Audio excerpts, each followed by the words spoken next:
The government will ensure hospitals, schools, and police stations are less affected by load shedding, said President Cyril Ramaphosa.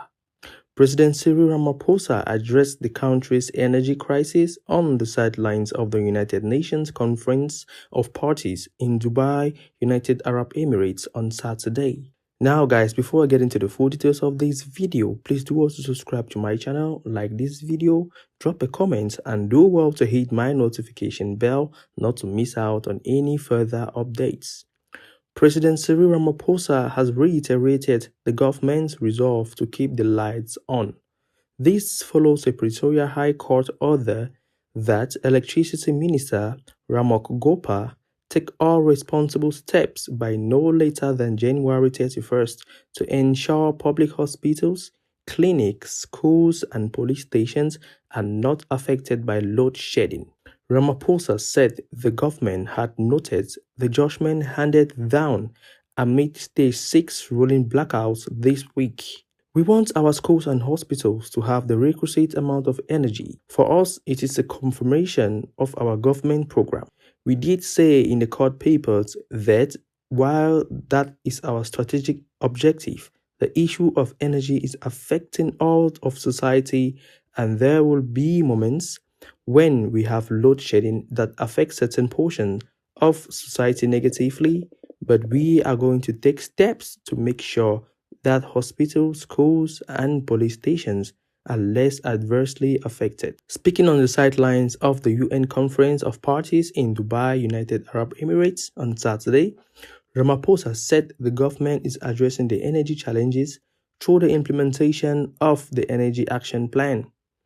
Ramaphosa was responding to Friday's unanimous judgment by 3 judges. Judge Norman Davis said the order was just and equitable after the court determined that load shedding breached several constitutional rights.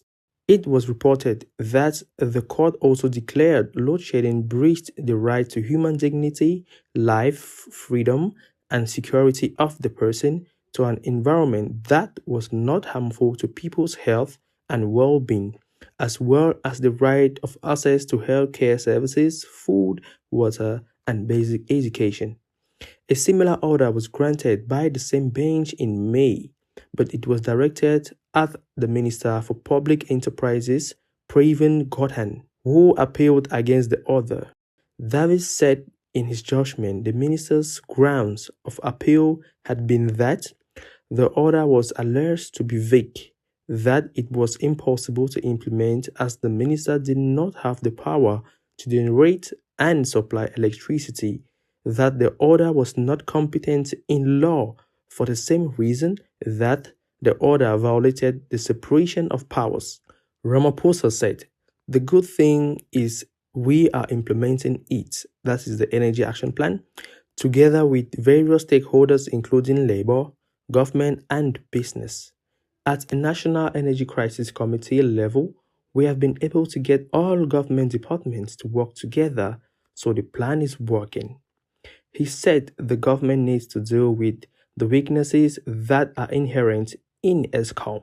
We are making progress, and as we move on to get more qualified people, including appointing an ESCOM CEO, we will be able to gain more traction and move forward in a much stronger way.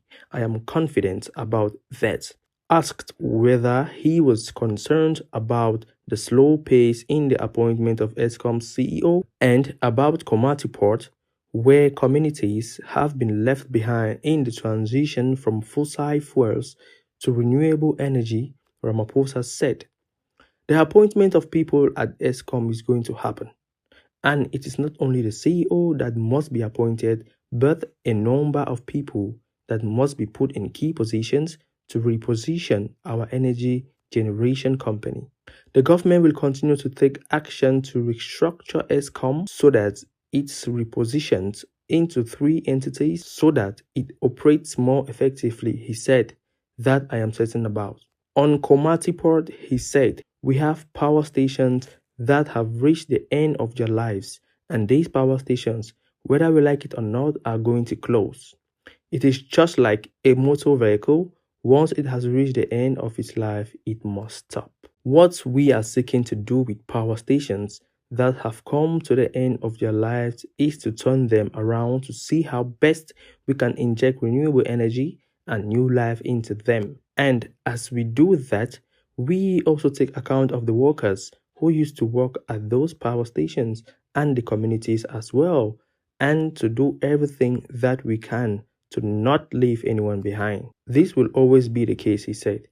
I am happy that we have a number of role players in the area who are all looking at how best we can transition from those power stations that are having to close down to more renewable energy. I am sure that as we get lessons from this, we will transition a good way. It might never be as perfect as we may want it to be, but it could have been much worse.